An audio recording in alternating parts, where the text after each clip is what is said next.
नमस्कार, इस खास पेशकश में आप सभी का स्वागत। मैं हूं कुल शर्मा। बात कर रहे हैं बजट 2025 की। जी हां, वित्त मंत्री निर्मला सीतारमण 1 फरवरी को आम बजट पेश करने जा रही हैं और अब इसमें ज़्यादा समय नहीं बचा है। लेकिन खासतौर से अगर देखा जाए, जब बजट की बात की जाती है तो इसके साथ साथ उम्मीदें जुड़ जाती हैं।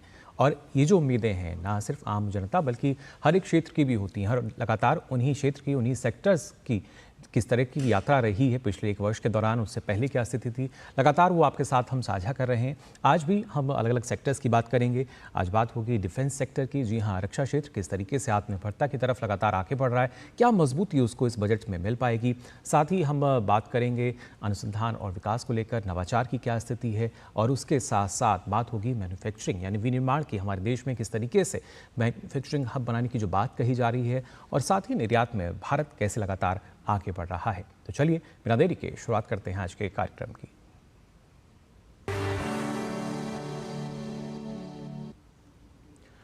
और जैसा हमने आपको बताया कि पहले आज हम यहाँ बात करेंगे रक्षा क्षेत्र को लेकर, डिफेंस सेक्टर को लेकर। बजट 2025 से हर एक क्षेत्र को यूँ तो काफ़ी उम्मीदें हैं, लेकिन जब हम रक्षा क्षेत्र की बात करते हैं तो इस बजट में रक्षा क्षेत्र को मजबूती देने और आत्मनिर्भरता को बढ़ावा देने के न सिर्फ बजट में वृद्धि की उम्मीद है, बल्कि कुछ और बड़े ऐलान जो हैं वो भी नज़र आ सकते हैं। क्या कुछ वो ऐलान होंगे, इन पर हम नज़र डालेंगे। लेकिन आइए नज़र डालते हैं इस रिपोर्ट पर भी।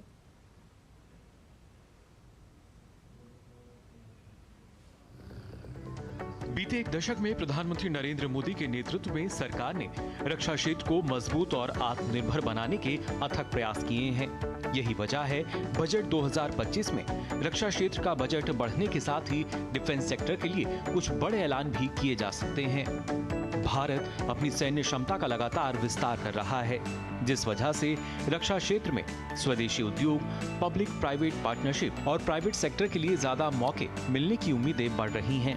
खासतौर से सैन्य क्षमताओं को बढ़ाने और आधुनिकीकरण के लिए बजट में होगा इजाफा। पूंजीगत व्यय को बढ़ाकर करीब 1.9 लाख करोड़ रुपए करने की उम्मीद। वायुसेना और नौसेना बेड़े के उन्नयन पर भी होगा ध्यान। मेक इन इंडिया पहल के तहत स्वदेशी उत्पादन पर रहेगा जोर। रक्षा प्रौद्योगिकियों में नवाचार को बढ़ावा देने के लिए R&D में वृद्धि और रक्षा बुनियादी ढांचे में आधुनिकीकरण के लिए आवंटन। हालांकि इससे पहले बजट 2024 और 25 में रक्षा मंत्रालय को 6,21,940.85 करोड़ रुपए यानी लगभग 75 बिलियन US$ आवंटित किए गए थे, जो सभी मंत्रालयों में सबसे अधिक हैं। वित्त वर्ष 2024 और 25 के लिए रक्षा मंत्रालय को हुआ आवंटन वित्त वर्ष 22-23 के आवंटन से लगभग 1 लाख करोड़ रुपए यानी 18.43% ज्यादा है, और वित्त वर्ष 2023 और 24 के आवंटन से 4.79% ज्यादा है। वहीं 2013 और 14 की बात करें तो यूपीए सरकार के समय ये बजट महज 2.53 लाख करोड़ रुपए था। बहरहाल उम्मीद यही है कि भारत रक्षा क्षेत्र में आत्मनिर्भर होगा। इससे हथियारों के लिए भारत की विदेशों पर निर्भरता कम होगी और देश में रोजगार के अवसर भी बढ़ते हुए नजर आएंगे। Bureau report, DD news.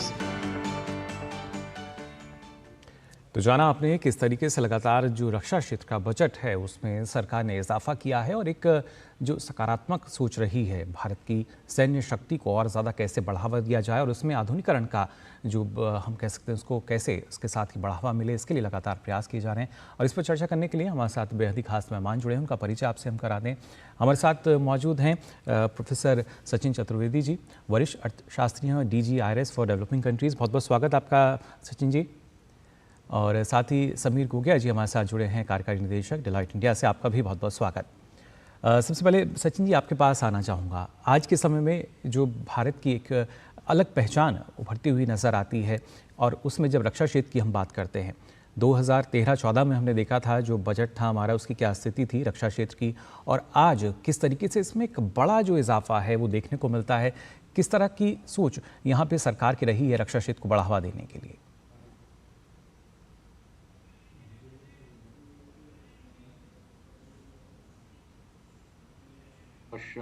और लगातार पिछले 3 वर्षों में वित्त मंत्री ने दिया है।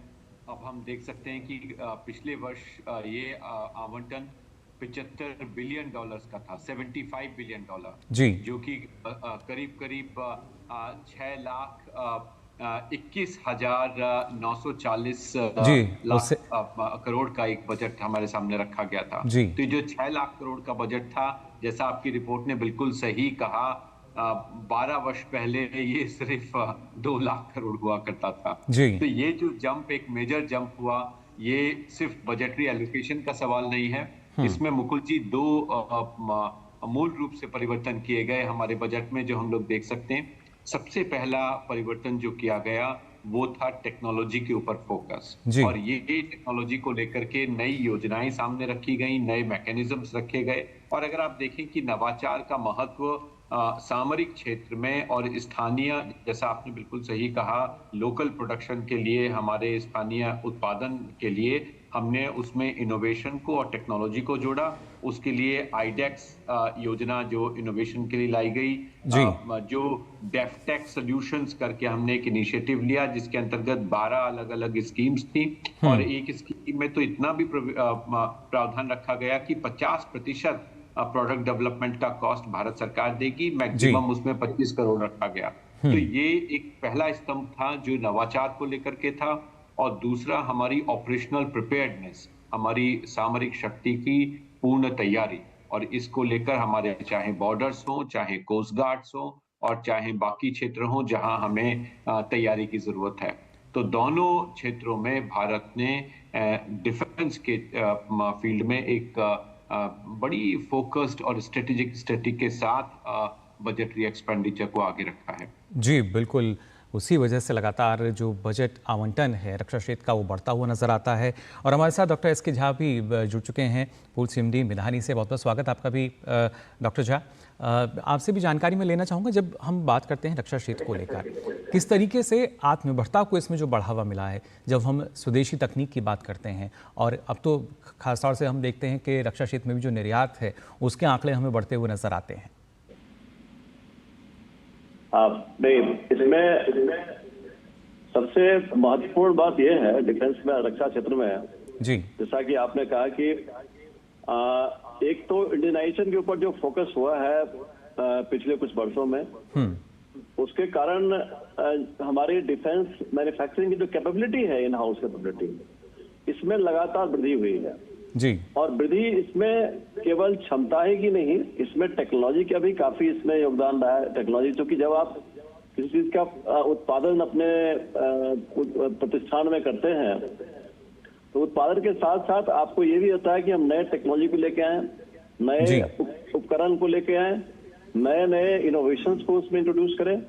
तो इसके कारण हमारी जो रक्षा क्षेत्र की कंपनियां हैं, चाहे वो पब्लिक सेक्टर हो या प्राइवेट सेक्टर हो, इनमें कैपेबिलिटी में एक परिवर्तन आया। इसका एक बहुत ही महत्वपूर्ण इसका एक परिणाम रहा है कि हम डोमेस्टिक रिक्वायरमेंट्स के साथ साथ जी जो निर्यात के क्षेत्र में काफी हमारी इसमें सफलता मिली है। और ये सफलता देश के लिए एक बहुत ही शुभ संकेत है, क्योंकि जो भारत, हमारा देश जो एक तरह से पूर्णतः आयात पर निर्भर करता था रक्षा क्षेत्र में, आज निर्यात में भी आगे बढ़ रहा है। तो ये एक पूरे डिफेंस इकोसिस्टम के लिए, डिफेंस प्रोडक्शन के लिए और इसमें और आत्मनिर्भरता के लिए काफी अच्छी निशानी है। जी बिल्कुल। जैसा कि हमारे जो प्रीवियस स्पीकर ने कहा कि बहुत सारे जो इसमें परिवर्तन टेक्नोलॉजी के क्षेत्र में, जिसमें कि आईडेक्स है, जिसमें कि टेक्नोलॉजी डेवलपमेंट फंड है, और आने वाले दिनों में मैं उम्मीद करता हूं कि इस समय भी काफी कंट्रीब्यूशन गवर्नमेंट द्वारा बढ़ने की संभावना है। तो मुझे लगता है कि ओवरऑल डिफेंस प्रोडक्शन में एक महत्वपूर्ण इसमें एक परिवर्तन आएगा जी। और आपने देखा होगा कि डिफेंस में जो कैपिटल आउटले है, इसमें हर वर्ष लगातार वृद्धि हो रही है। इवन तो डिफेंस के टोटल बजट में बहुत ज्यादा वृद्धि न होते हुए भी जो कैपिटल आउटले है, इसमें जो एक इंक्रीज है हर वर्ष जी, जो कि डबल डिजिट में है, बिल्कुल, इसकी हमको लगता है कि एक बहुत बड़ा निरंतर अच्छा परिणाम आ रहा है। और उसमें भी 75% जो एक्विजिशन है उसमें, जो कि हम डोमेस्टिक कंपनियों से ही लें, तो उस सब का एक मिला जुला असर है। जी। कि डिफेंस इंडस्ट्री काफी अच्छा प्रोग्रेस कर रही है। बिल्कुल, और जैसा बजट के बाद डिफेंस उम्मीद का यही है फंक्शन- कि और बेहतर स्थिति जो है, मजबूत स्थिति वो रक्षा क्षेत्र की नज़र आने वाली है हमें। समीर जी, आपका भी रुख करना चाहूँगा, जब हम बात करते हैं नई तकनीक की, आधुनिकीकरण की, प्रौद्योगिकी की, उसके लिए कहीं ना कहीं इनोवेशन और रिसर्च, इस पर भी लगातार सरकार का फोकस रहा है। ऐसे में रक्षा क्षेत्र के लिहाज से कितना महत्वपूर्ण है नई टेक्नोलॉजी जो है, जो नई तकनीक का जब इस्तेमाल की हम बात करते हैं तो? धन्यवाद।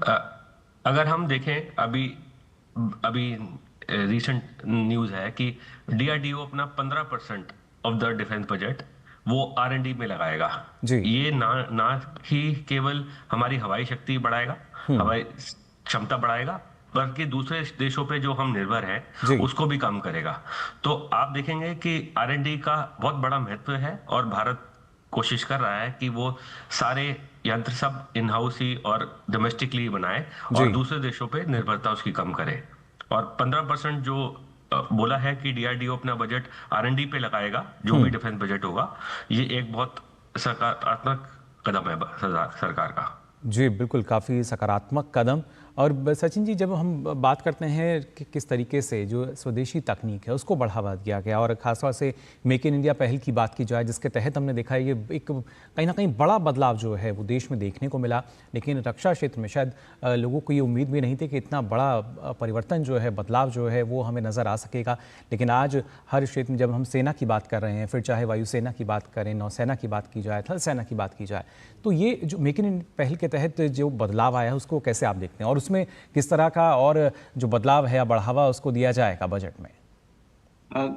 देखिए मुकुल जी, हम लोग लगातार जो डिफेंस सेक्टर है उसमें एक सांस्कृतिक बदलाव, एक सोच के बदलाव के संबंध में चर्चा करते रहे हैं। जी। जैसा आप जानते हैं, बोफोर्स से लेकर के लगातार बिचौलियों की जो भूमिका रही और आयात के ऊपर हमारी निर्भरता रही, इंपोर्ट के ऊपर हमारी निर्भरता रही, ये सोच को बदलने के लिए प्रधानमंत्री ने लगातार न सिर्फ डीआरडीओ को नसीहत दी, डीआरडीओ के नेतृत्व में परिवर्तन करने की आवश्यकता को समझते हुए वो परिवर्तन भी किए गए। और फिर आप देखिए, डीआरडीओ ने कोविड जैसी क्राइसिस में भी देश का सहारा बन करके उभरने की एक महत्वपूर्ण भूमिका निभाई। तो ये जो सोच का बदलाव था, ये सबसे बड़ी आवश्यकता थी। सरकार ने पैसे भी रखे, नई स्कीम्स भी बनाई, एक इंसेंटिव मैकेनिज्म्स भी खड़े करे, और अब हम एक्सपोर्टर के रूप में उभर रहे हैं, जैसे आपकी रिपोर्ट में कहा गया है। जी, तो ये बिल्कुल। दोनों बातें सिर्फ सोच के बदलाव के साथ जो आवश्यक कदम थे उनको मिला करके सामने रखने का जो रोड मैप हमने इवॉल्व किया, वो पिछले 4 बजट से, जैसा मैंने शुरू में कहा, लगातार हमारे बजटरी एलोकेशंस को बढ़ाता गया है। तो सिर्फ बजटरी एलोकेशन बढ़े हैं ऐसा नहीं हुआ, हमने सिर्फ आयात से निर्यात की तरफ जो रुख बदला, जो सोच बदली, जो वैज्ञानिकों को हमारी मैसेज जानी चाहिए थी प्रधानमंत्री की तरफ से, वो गई। और इसलिए आप देखेंगे कि एक सांस्कृतिक बदलाव हमारे डिफेंस मिनिस्ट्री में, रक्षा मंत्रालय में आया है। जी बिल्कुल, और वही बदलाव जो है वो नज़र आता है, और इसकी जो बानगी है बजट 2025 में भी हम सबको नज़र आने वाली है। सबकी निगाहें इस पर टिकी हुई हैं, किस तरह का जो बदलाव है वो नज़र आएगा, और जो उम्मीदें इस क्षेत्र से जुड़ी हुई हैं वो पूरी होंगी। इस पर आगे भी हम चर्चा करेंगे, लेकिन फिलहाल हम यहाँ रुक रहे हैं छोटे से ब्रेक के लिए। आप हमारे तीनों मेहमान हमारे साथ बने रहिए, जल्द लौटते हैं।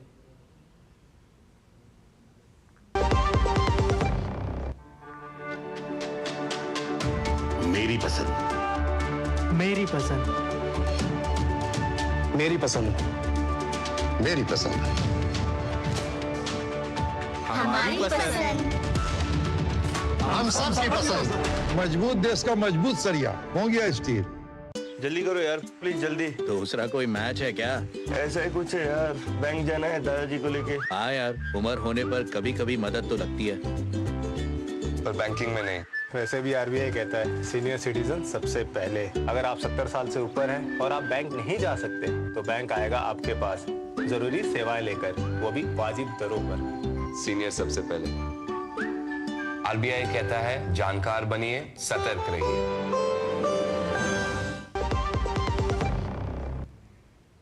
तो ब्रेक के बाद आप सभी का एक बार फिर स्वागत हमारी इस खास पेशकश में। लगातार हम बात कर रहे हैं बजट 2025 में अलग अलग क्षेत्रों की क्या उम्मीदें हैं।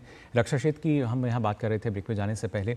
और डॉक्टर एस के झा, आपसे और सवाल लेना चाहूँगा, क्योंकि जब हम बात करते हैं कई ऐसे उपकरण जो कि जिनका डिफेंस सेक्टर में इस्तेमाल किया जाता है, उनका जो निर्माण भारत में हुआ है, उसकी वजह से कहीं ना कहीं जो लागत है वो भी काफ़ी कम हुई है। क्योंकि पहले इनको हमें आयात करना पड़ता था, लेकिन अब उसी लागत को कैसे सदुपयोग जो है वो दूसरी जगहों पर किया जा रहा है।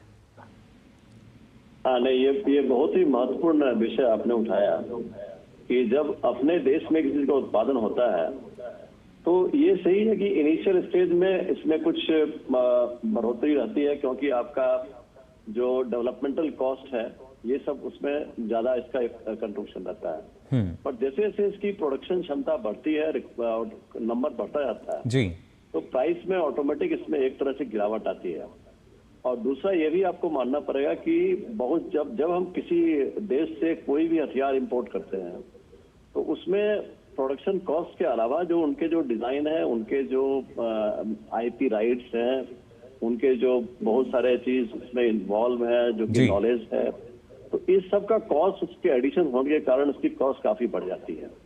जो कि अगर जो अपने देश में निर्माण होने वाले इक्विपमेंट में इस तरह की चीज का इसमें जो कॉस्ट है उसकी बहुत कमी होती है। जैसे कि अगर हम DRDO टेक्नोलॉजी से निर्मित किसी भी मिसाइल की बात करें, आप देखें कि उसका जो कॉस्ट होता है वो हम कहीं भी विदेशी जो मिसाइल है, उस तरह के हथियार हैं, उसके कॉस्ट से ये बहुत ही कम मिलता है।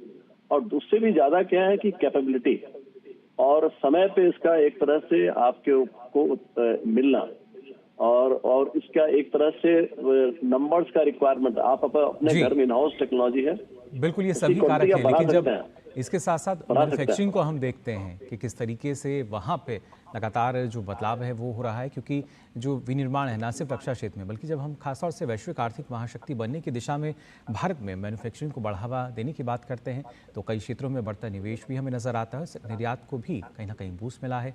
देश के व्यापारी वर्ग को बजट से खास उम्मीद है। पिछले बजट में देश के मैन्युफैक्चरिंग और निर्यात क्षेत्र को मजबूत करने के लिए सरकार का जो विजन था वो सार्थक होता नजर आया और इस बार भी इस सेक्टर से काफ़ी जो उम्मीदें हैं वो की जा रही हैं। और खासतौर से अगर बात की जाए समीर जी, आप इसको कैसे देखते हैं? क्योंकि जब हम मैन्युफैक्चरिंग हब बनने की बात करते हैं तो उसके लिए आवश्यक थी कि उस तरह की टेक्नोलॉजी, उस तरह की जो रिसर्च है वो हमारे देश में हो, और अब उसका एक परिणाम जो है वो भी जाहिर तौर पर नज़र आता है। किस तरीके से आप इसको देखते हैं? अगर हम रिसर्च की बात करें तो अगर पिछला बजट देखें तो 3 तरह की पॉलिसी गवर्नमेंट ने करी, जहां पर उन्होंने प्राइवेट सेक्टर को इनवाइट करा कि गवर्नमेंट के साथ आए। और अगर आप देखें स्टार्टअप इंडिया मूवमेंट भी, जहां पर हम एक स्पेस टेक की बात करें और चीजें बताएं, तो भारत ने बहुत सारा अपना आने वाले पिछले 9 सालों के अंदर स्पेस टेक भी बहुत ज्यादा ग्रो करा है। तो हमारा 3 सूत्रीय प्रोग्राम था, या तो ये अनुसंधान जो नेशनल फंड था उसको बढ़ावा दिया जाए जी, और दूसरा कि जो प्राइवेट और पार्टीज हैं उनके लिए फंड तैयार किया जाए जो कि इस डायरेक्शन में आए और भारत के साथ और गवर्नमेंट के साथ मिलकर सहयोग करें। तीसरी बात ये देखी जाए कि जो FDI है वो भी ओपन करा गया स्पेस सेक्टर में, जिससे कि लोग, बाहर वाले लोग भी अपनी टेक्नोलॉजी हिंदुस्तान में लेके आए और हम उनके साथ कोलैबोरेट करके नए यंत्र और नई चीजें बना सके। जी बिल्कुल, तो ये भी कितना महत्वपूर्ण हो जाता है। सचिन जी, एक आखिरी सवाल आपसे भी मैं लेना चाहूँगा। ये जो भारत की तकनीक है उसका अब जो निर्माण है जब भारत में ही होता है, उस लिहाज से कितना महत्वपूर्ण, क्योंकि कहीं ना कहीं सारी चीज़ें एक दूसरे से जुड़ी हुई हैं। डिफेंस सेक्टर की बात की जाए, मैन्युफैक्चरिंग की बात की जाए, इनोवेशन की बात की जाए, कैसे जो फ़ायदा है इसका भारत को मिल रहा है? जी सचिन जी।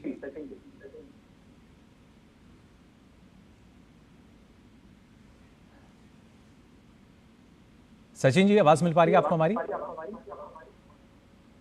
जी सचिन जी, जानना चाहेंगे आपसे, जब हम बात कर रहे हैं कि ना सिर्फ डिफेंस सेक्टर बल्कि इसके साथ साथ इनोवेशन रिसर्च की बात की जाए या मैन्युफैक्चरिंग की बात की जाए, कैसे इन तमाम सेक्टर्स का जो फ़ायदा है वो आज हम देख सकते हैं हमारे देश में, भारत में? देखिए मुकुल जी, आपको याद होगा पिछले बजट में वित्त मंत्री ने 9 महत्वपूर्ण विकसित भारत के लिए हमारी जो प्राथमिकताएं हैं उनको तय किया था और उसमें से एक महत्वपूर्ण प्राथमिकता मैन्युफैक्चरिंग और सर्विसेज की थी।